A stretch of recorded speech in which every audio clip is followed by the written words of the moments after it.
Fire Princess Reviews. I'm Fire Princess Lily here to tell you about comics, cartoons, and other awesome nerd stuff. So, what are we talking about today? Today we're doing another top 5 video. As with the last two, it is going to be top 5 fights, but this time we're talking about a classic anime called Yu Yu Hakusho. Now, if you haven't heard of Yu Yu Hakusho, it came into the United States about the same time that Dragon Ball Z did, a little bit after Dragon Ball Z, which worked totally against it. Totally. Right? Because it kept getting compared to the other series. Now, while I feel that Yu Yu Hakusho is a much better put together series than Dragon Ball Z, Dragon Ball Z did come first, and so that overshadowing just happened. People compared it to Dragon Ball Z, and not in a good way, so that's like the Digimon versus Pokemon debate, which is better, blah, blah, blah, and you're gonna have people on both sides. But we're not here to discuss that. That's an entirely different video for another time. Let's talk instead about these top 5 fights. Now, Yu Yu Hakusho is a classic shonen battle anime. That means it has a ton of fights spanning over 4 seasons, about 150, 140 episodes in the entire series. It's a long one. Well, I mean, you know, other series have more, but that's not important. We narrowed it down to the top 5, at least my top 5. It's an objectable list, which means that it's just my opinion. If you watch the series and you don't think that my list quite stacks up, leave a comment. Let me know what you think should be number 1, number 2, whatever. Maybe you don't think my list is in the list at all. Like, it's like in the top, 80. But I don't think anybody has a different number 1 than I do. It's a pretty hard one to top. But I could be wrong. Maybe you thought that the fight between Yusuke and Rando is like the most important and best fight of Yu Yu Hakusho. Maybe the fight between Kurama and Karasu is the one that you love the most. I don't know. I'm not a psychic, obviously. Otherwise, I would know how good this video is going to do. It's probably not going to do good, but you know what? It's fine. So let's get into it right away. Let's just jump right in. Boom, starting at number 5. Now, before we get into this list, I do want to say that there's going to be a bit of an upset, I feel, in that I'm not including Yusuke versus Sensui. That's in my top 10 somewhere, maybe around 8 or 9, maybe even 10, because I feel that it has an unsatisfactory ending with Sensui and Yusuke's fight coming to a bad conclusion. Yusuke's demon father takes over his body and then proceeds to kill Sensui. It ends with Yusuke begging Sensui not to die, to rest up. They'll try again in another week because he wants that good conclusion. And it just doesn't come to him, so meh. So if you haven't already guessed, there's going to be spoilers. Boom, should have said that before all that. Still a good show, watch it.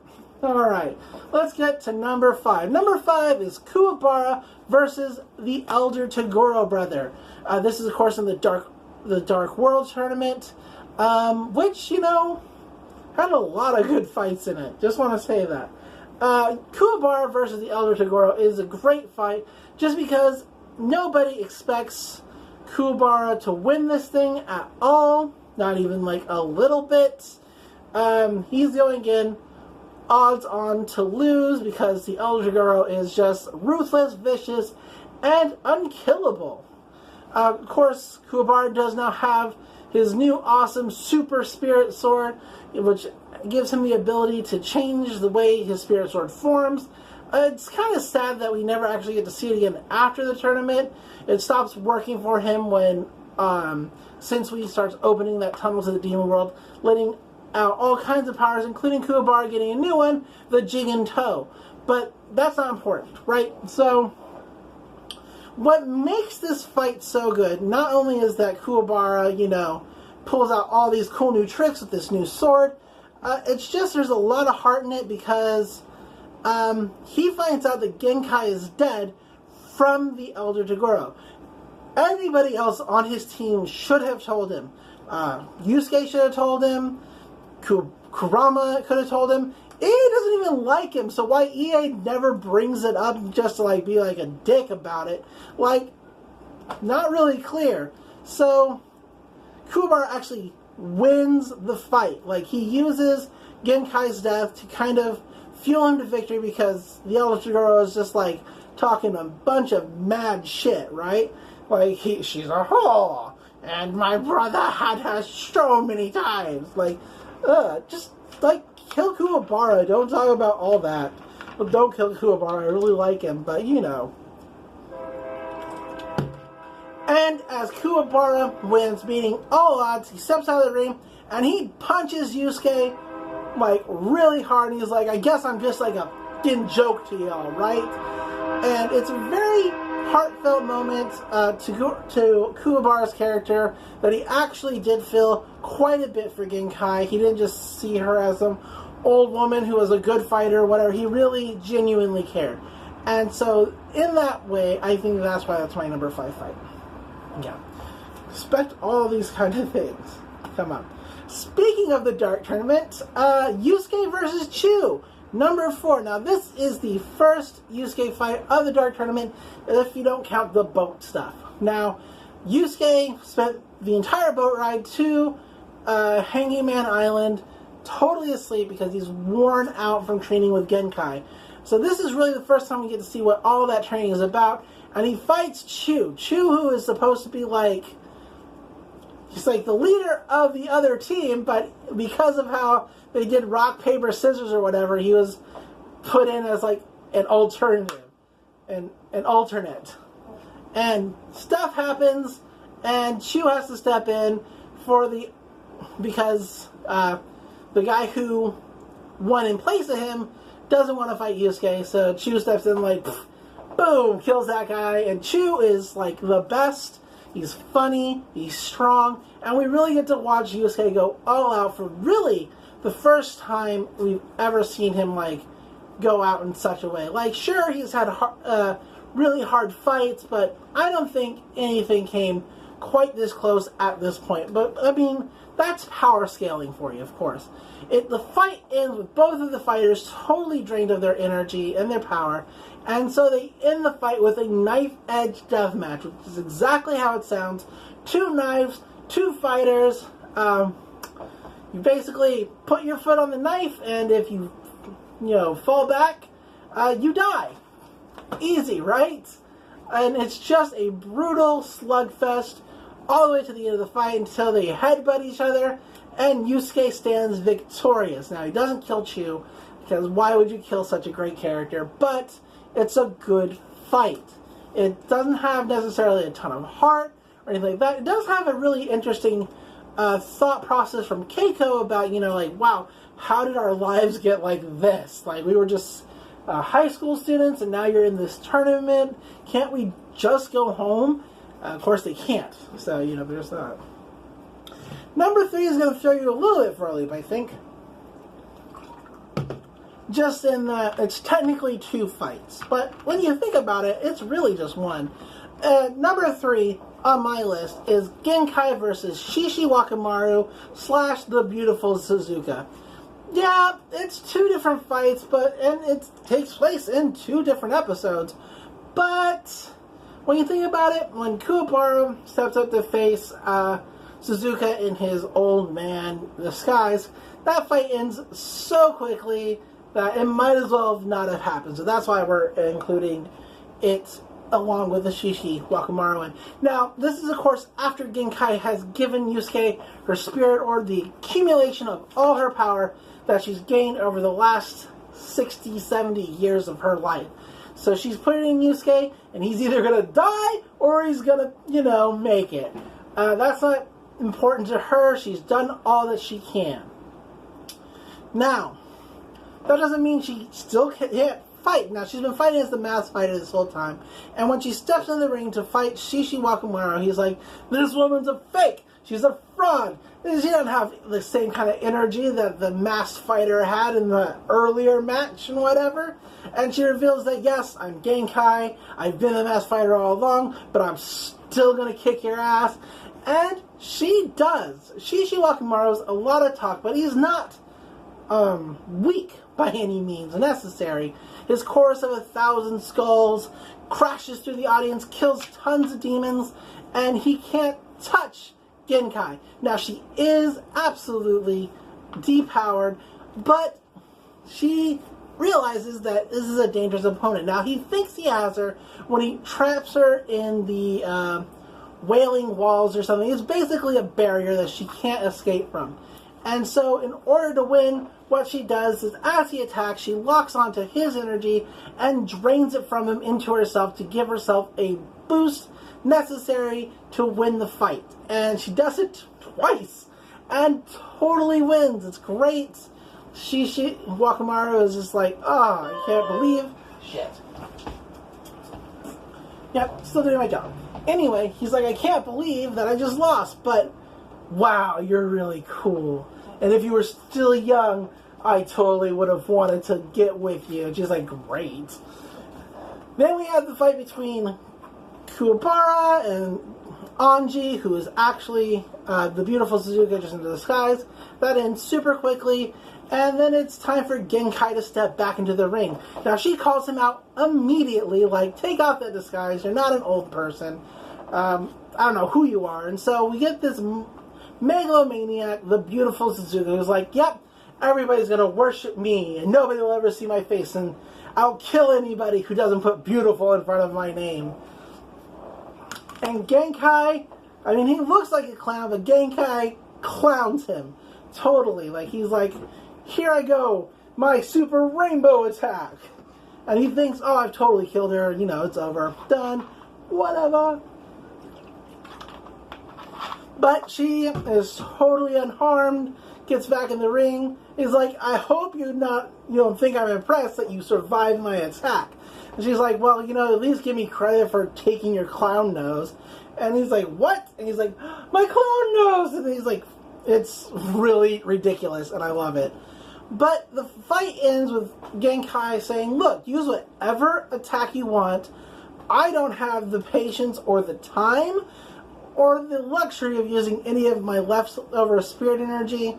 I'm just going to beat the piss out of you. And he's like, that's fine, I'll go fist to fist with you. And she's like, pfft. And she just wallops him. Totally kicks him across the ring, into the sky, so many punches while screaming that he just doesn't have what it takes, and she stops, and he's done. It's a great fight. It's amazing. I really love it a whole lot. Like, give a look into it. It's also just a good showing for Genkai. Like, Genkai's a great character. Got through that. Oof. Number 2. Now, I don't think this is actually on anybody else's list, at least not this high, but my number 2 fight, which is probably even more surprising than the last one, is Ie versus Makuro. Now, I can already hear you asking, what about Ie versus Yusuke? What about Ie versus Bui? Yeah, great fights. Both of those are great fights. Here's why I like this fight over those two. This fight has a lot of heart. It's two fighters who are skilled and adept at killing and being at the top of their game, fighting. And meanwhile, they're having a discussion while doing it about their lives. Makuro, of course, you know, she's full of revenge and regret, and so is Ie, and so they really, like, they're a good match for each other in that case. And the entire fight ends with Ie releasing, of course, his Dragon of the Darkness Flame, the best attack he's got, super strong, and she reverses it on him and says, well, fight's over. Your dragon couldn't hurt me. I'm the winner. And he's like, look, I accept that and all of that means, but as usual, you've missed the point. And that's when her shackles that she's always kept on her, even though she escaped from being a slave, finally break. His intent with the dragon was to break those shackles that she had held onto so long, freeing her from her past. And that's why I really like that fight. Of course, Makuro's got some really just cool tricks, like being able to slice reality into a razor wire that will cut anything that gets close to it. That's really great. Just like all her attacks are super powerful and great. And it's really interesting to watch Ie's character growth as throughout the anime coming to a head in this one fight, growing past the I have to win, I have to kill whoever's in front of me, kind of mentality that he's had throughout the entire series. So that's why this is number 2 for me, over the other EA fights, which are also really great.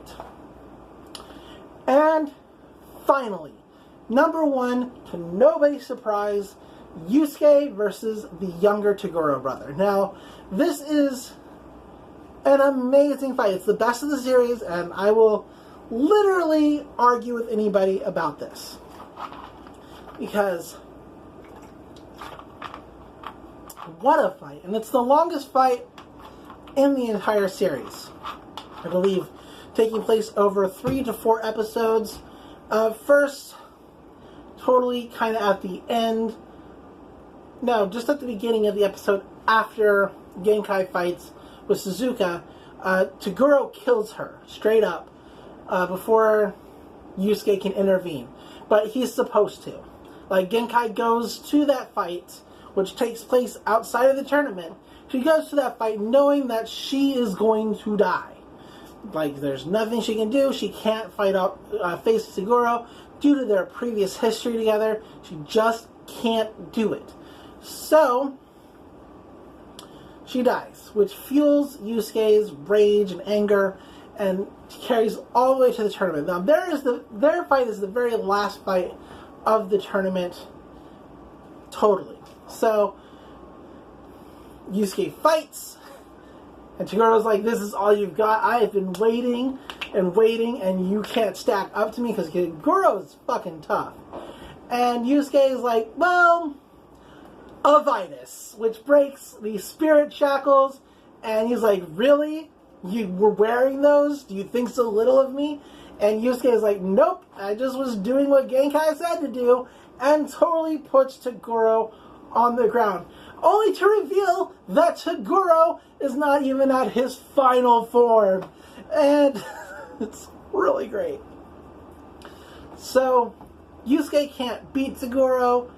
Toguro knows that Yusuke has more to give. He's like, come on, you've got more in you. You can give me more than this. This is what I've waited for. This is nothing. I can feel it in you. And that's when the spirit of Genkai comes and says, yeah, he totally has more they can give you. But if you want to get it out of him, you have to traumatize him, because it's, buried under a wall of crap. Her words, not mine. And so Togoro's like, cool, I'm going to kill one of your friends, and maybe then you'll give me a fight. I want to keep killing them until I get the fight that I deserve. And so he's like, what about Ie? No, what about Kurama? What about your little girlfriend up there, Keiko? And he's like, don't you, touch any of them? And finally he's like, no, it's gotta be Kuwabara. And Yusuke, freaks the f*** out. It says a lot about Yusuke that he gets kind of angry a little bit about everyone. Even Keiko, but he, totally flips when Toguro says he's gonna kill Kuwabara. Maybe because he feels responsible for Kuwabara. Maybe it's because Kuwabara is, the oldest and only friend that Yusuke has had for a while, that he doesn't expect anything from. They are two friends who have fought each other and have fought by each other forever, right?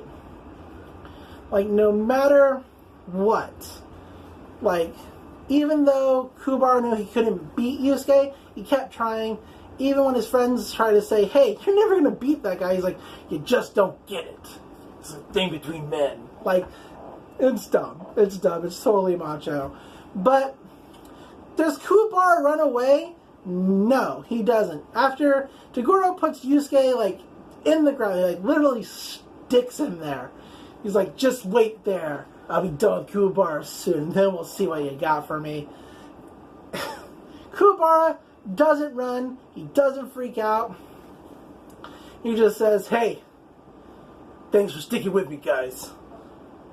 A mulberry may be a bush, but Kuwabara's a man. It's great. It's a dumb line, but he goes up against Toguro, totally ready to die. He knows he can't win. And Toguro makes it look like he killed Kuwabara, Which, big spoilers, I still cry anyway, even though I know he's not dead. It's just a really touching scene. That scene alone, in my opinion, is why this fight's the best, because it just has more heart than any other fight. Like, yes, Yusuke versus Sensui, same sort of level of heart, but more or less not the same at all. It's kind of, you can't pull the same trick twice just as well. So, that's why that is. Yeah. So, that's it. That's my fights. Yusuke does win that fight. It's a big one.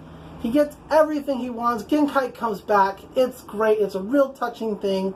But he really gives it his all. Toguro gives it his all. He has another form after that form. Like, it's got the best of all the anime tropes, and it pulls them off really well to be the most spectacular fight of the series, in my opinion. And that's why it's number 1. And we're done with the list. I've been talking about this for 20 minutes now. Thanks for sticking around to the end. And what are we going to talk about next time? I don't know. Maybe we'll do another one of these. Maybe I'll just talk about my top 5 favorite anime. But probably not. We'll probably talk about something. I don't know. I'll figure it out. But until then, until next time, love cartoons, love comics, did that in reverse, whatever. And I'll see you in the next video. Bye!